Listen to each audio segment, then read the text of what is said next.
туры, кавказские туры. Это легенда, это сложный трофей, это Кавказ. В литературе считается два подвида: дагестанский и кубанский. Ареал обитания дагестанского, который находится, начиная с Азербайджана, заканчивая ближе к Краснодарскому краю, там уже начинается ареал непосредственно кубанского тура.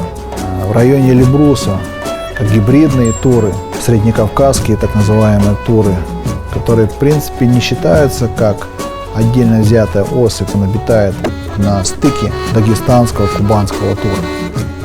Кавказские туры – это, наверное, те трофеи, которые хочет иметь любой горный охотник. После взятия на востоке нашего Кавказа, в Азербайджане и дагестанского тура, было поставлено перед собой цель взять остальных двух туров, среднекавказского и кубанского. С товарищем по клубу горных охотников Тельманом было принято решение, что мы совместно поедем на Кавказ. Тельман договорился с легендарными Али и Иваном, которые организовывают на Кавказе, в Карачаево-Черкесии, охоты на туров, на серна. В прилете в Минеральные воды нас встретил Иван. Мы выдвинулись в сторону Черкесска. Я так понял, поголовье хорошее, да, у вас там? Ну, тура много. Серный говорит, видишь, не очень, а тура много. Ну, тогда 27 мы видели. Поднялись, было 21, все рогачи. У Тельмана было на счету один тур, кубанский, и у него цель была среднекавказский. А на 500 метров в горах, я думаю, что ветер не просчитаешь. Он самый страшный ветер, когда завилистый, когда он в одну, в другую Вот сторону. так разный. В горах внизу может вниз дуть, вверх. Я говорю, 500 метров ты не просчитаешь. А если с одной стороны на другую сторону стреляешь, вообще кошмар. Черкесский. Мы пообедали. После хорошего кавказского обеда мы выдвинулись непосредственно в район охоты.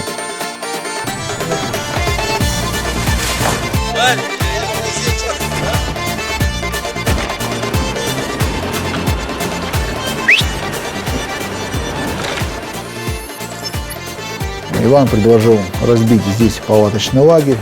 Неподалеку там находились туристы возле реки. Мы немного отдалились от реки, метров 100.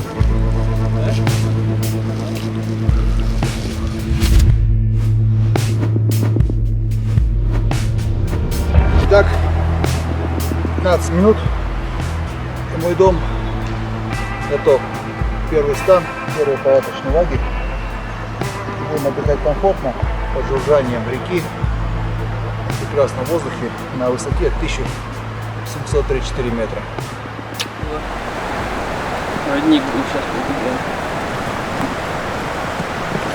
Задом на рассвете подъем и движение вверх за турами, за серной. То, что природа даст. В целом погода благоприятная, вверху. На вершине, правда, немножко туман, но я думаю, что это просто после дождя. Время 8 часов местного, но уже такие сумерки. В 2 часа ночи Али приехал с Ахмадом. Это егерь, их помощник третий в их команде. Я поднялся, поздоровался, познакомился с Али, так как мы были не знакомы. Обсудили на коротке планы на следующий день. Как говорится, расскажи о своих планах на завтрашний день в горах, насмеши горы. Так оно и в принципе и получилось.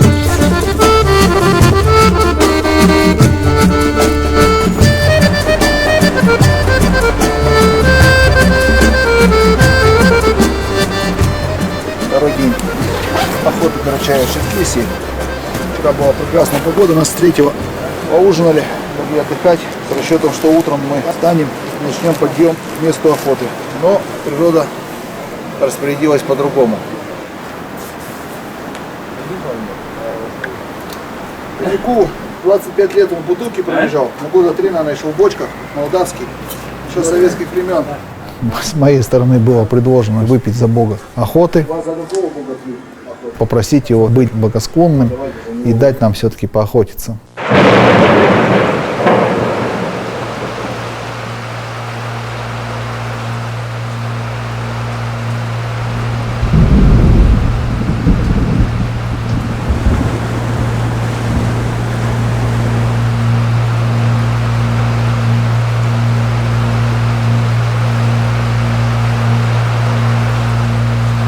земля так напиталась влагой, что уже перестала впитывать воду. И река, которая набрала много глины, стала такого коричневого, можно сказать, цвета, начала выходить из берегов. Погода нас испытывает и дается нам. Вроде была надежда, просветление, луч солнца.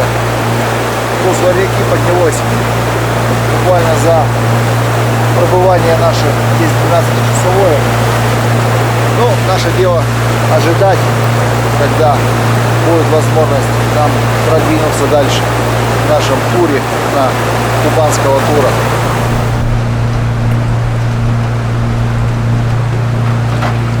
Видите, это ягода солнца. Сейчас солнце придет. Давай, солнце, да. Мы сейчас дринку сидим работать.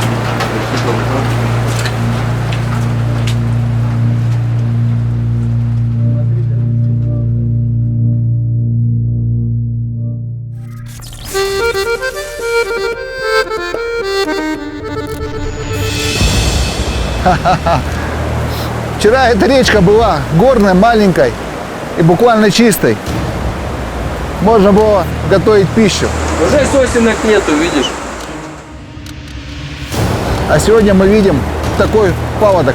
Если вот туда перевалит в эту канаву, я думаю, канаву. Нет, тут она по-любому вода будет сюда уходить. Пошло.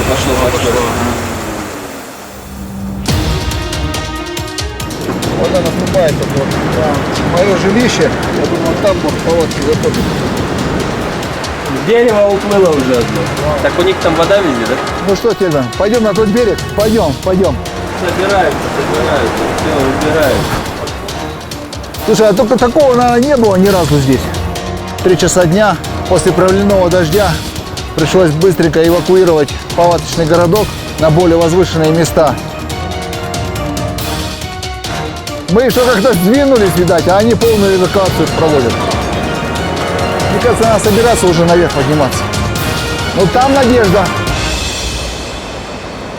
Вот так вот бывает.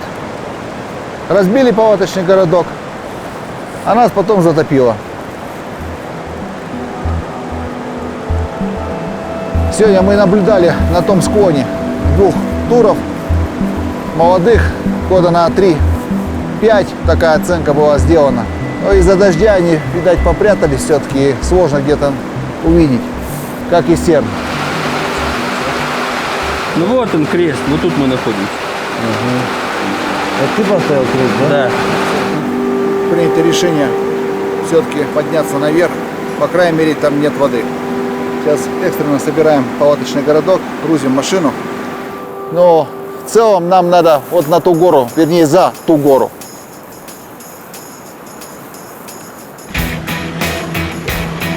В 15:00 мы погрузились в автомобиль, собрав быстро, оперативно все, что у нас было.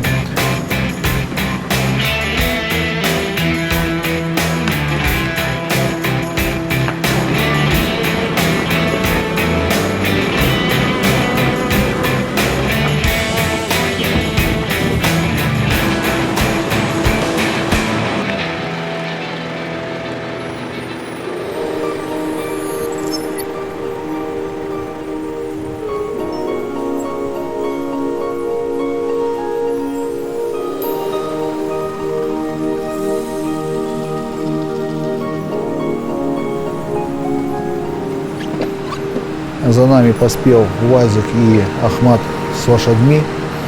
Время было около 17 часов. Было предложено и решено, что мы будем выдвигаться непосредственно в район охоты.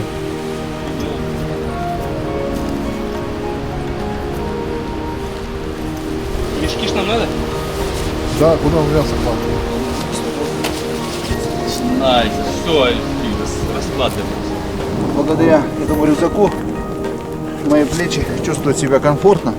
Правда, немного пришлось доработать его от производителя, сняв все лишнее и прикрепив вот этих 2 ремня, которыми я креплю карабин.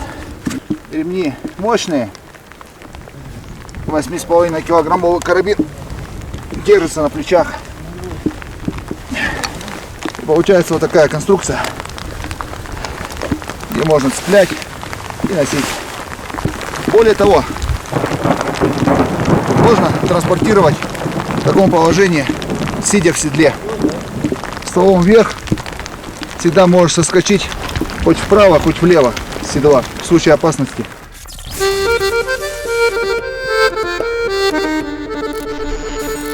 Поднявшись на уровень ориентировочно там 2600 метров, выйдя на поляну, Иван заметил медведя. Мы быстро с Али соскочили с коней, начали изыскивать позицию, откуда произвести выстрел.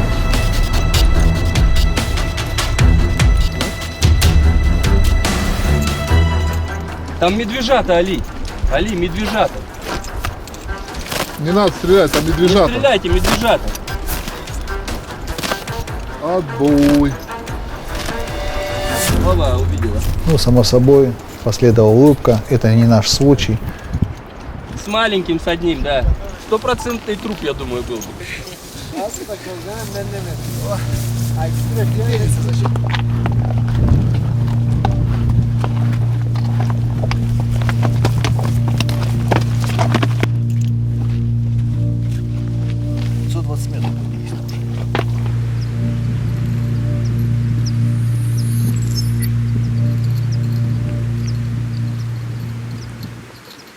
На противоположном склоне были замечены туры. Расстояние было порядка километра, но они интенсивно двигались в нашу сторону, так как напротив нас на расстоянии 400 метров был природный солонец. Был замечен один тур, который двигался также в сторону солонца, и он был на расстоянии 500 метров, потом он исчез. Обсудили с Али, что все-таки он где-то там находится за склоном. Так она и оказалась, что на нижней полянке пасся одинокий тур. Расстояние составило до него 335 метров, угол наклона был 11 градусов. Заняв удобную позицию, прицелившись, произвел выстрел.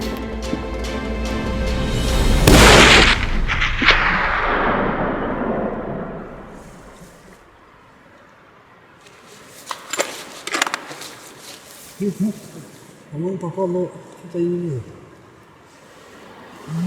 Не попал? Да, да, он сейчас упадет. Попал? Да, попал. Сейчас он упал. Лег. Попадание было смещено немного к центру от лопатки. Я видел, он... Тур пробежал буквально метров 50 и упал. Восторг, радость, поздравления. И буквально за 10 минут полная темнота. За лопатки попал, да?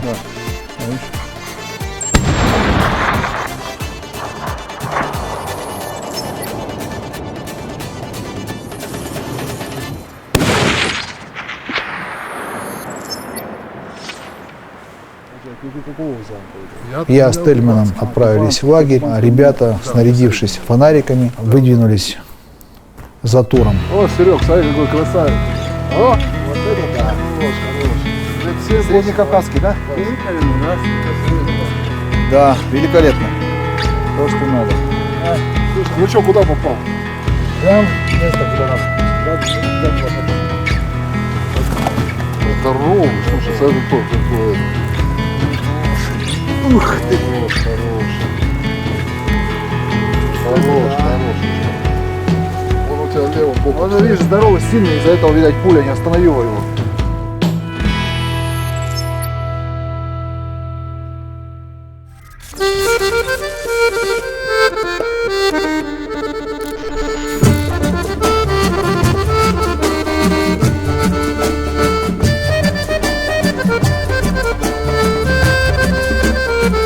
В 4 утра я проснулся, уже было светло, начал наблюдать, как мы и договорились с Иваном, тоже полпятого вышел из палатки. Началось обследование соседнего склона.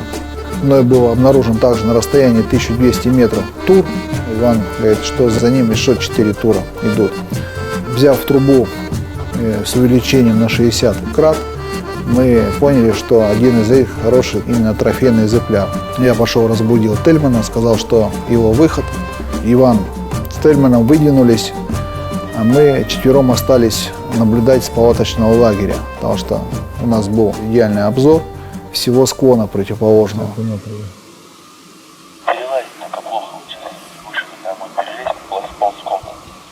Тельман ползать не умеет, ты смотри, а то он стоя идет. Понял, хорошо, давай. Серьезно? Я иду там, когда мы тут раз были на охоте, ползу, а этот идет сзади стоя.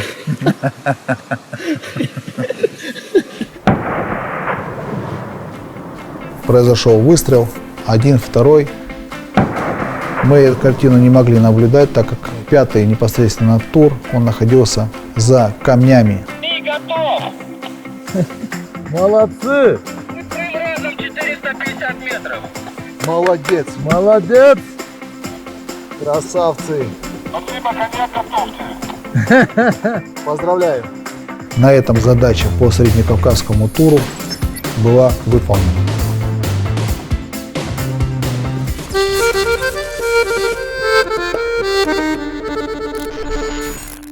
Нам два слова. 375 и 300.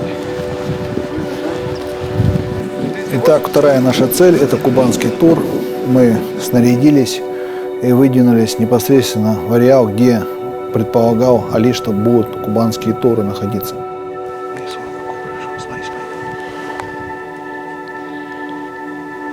Надо было дойти до хребта, и Али предполагал, что за хребтом должны быть в ущелье туры.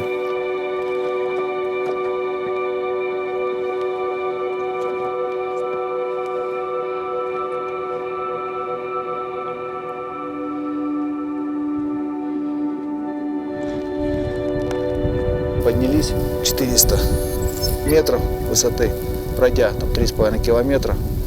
Вот с этого хребта в той стороне были нами замечены лежащее стадо, из которого выбрали одного кубанского тура. Один экземпляр, который явно выделялся с длинной такой бородой, что является характерной чертой кубанского тура, приняли решение его брать.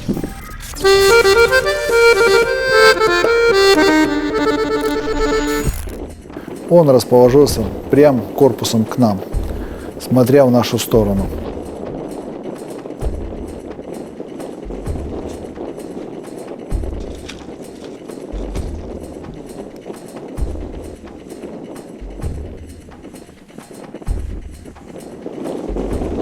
Расстояние было 360 метров. На предложение Али, что давайте подождем, когда он встанет, я принял решение стрелять именно в грудь.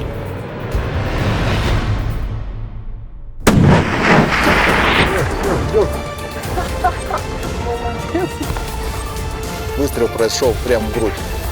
Он даже не успел шелохнуться.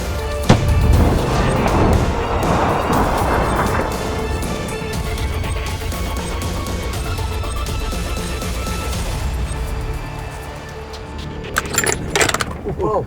А ты думал? А ты как думал? Молодец. Ваня, на связь. Аля, Юля. Далее, слушай. Бог услышал наши молитвы. Понял, убили? Бригада забиралка. Ну да. Выезжайте. Это все благодаря твоей организации, упорству и знанию этого ремесла, сложного ремесла горной охоты. Ну без вашей ходьбы и без меткого выстрела здесь ничего не получится все равно. Так что все вместе. Значит, мы команда. Да. Спасибо. А сейчас нам предстоит довольно серьезный путь. Спуск, подъем, забор трофеев. Ну давай, тогда идите туда, обдирайте, мы попозже подъедем. Хорошо. И оттуда пройдем вот так. Там попроще, да? Да. Вот здесь пойдем по хребту.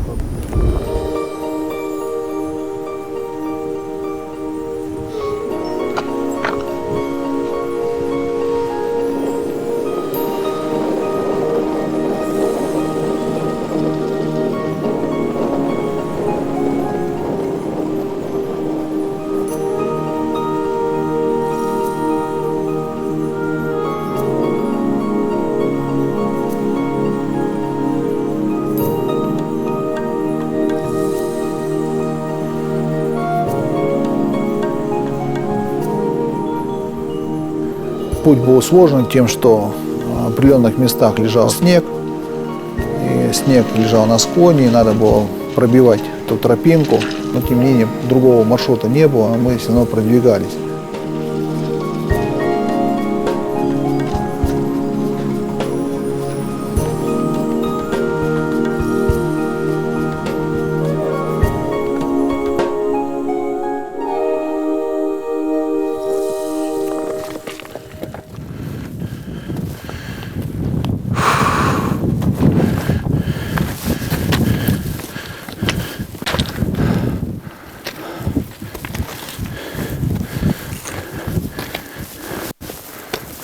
Вот и тур твой. Да, Отличный выстрел. великолепно. Великолепно. Бородач, Кубанский хороший. смотри, куда вошло. В шею вошло. Четко, как ты сказал, вот как лежал грудью. Чуть-чуть сместилась справа, все равно пуля. Ну, кубанский. Кубанский тур. видишь? Кубанский тур. Вот борода. Вот борода. Не оторвать бы ее. Сколько лет? Шишки какие. Да, сколько лет? 1, 2, 3, 4, 5, 6, 7, 8 лет. 8 лет. Кубанский тур взят на высоте 300. 360 метров ровно. Вон там мы засели. Большой снег, потом вот слева малый снег, вверху пика торчит, и справа вот вторая маленькая такая возвышенность. Вот оттуда производили выстрел мы.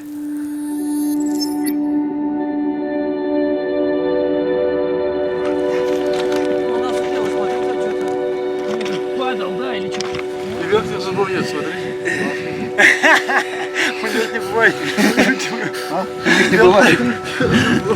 Нет верхних зубов? Они нормально, хорошо, хорошая шутка. Такой тур, говорим, старый, зубов, блядь, нет. Дольщик прилетел. Разведку делает.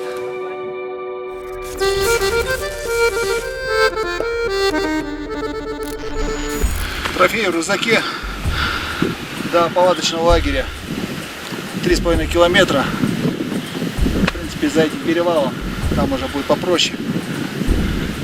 И отдых заслуженный. Шкуру, рога, трофеи, мясо загрузили в рюкзаки. Таким караваном мы выдвинулись обратно в лагерь. Туда решили пройти? Да, рюкзак килограмм 35, под 40. Рельеф оставляет желать лучшего, особенно под ногами. Если все едет, вес все особенно чувствуется. Но тем не менее все реализовано. Тур в рюкзаке, и это добавляет сил. 3,79, да, 3,79. Чего?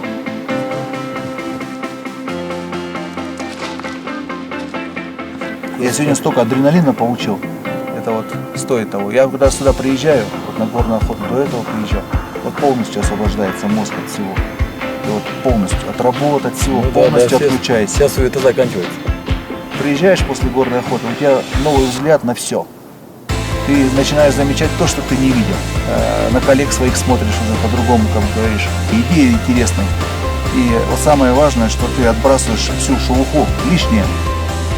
Это все выбрасывается. Ты приезжаешь полностью свежий, чистый и включаешься в работу. Раз в месяц решил буду ездить.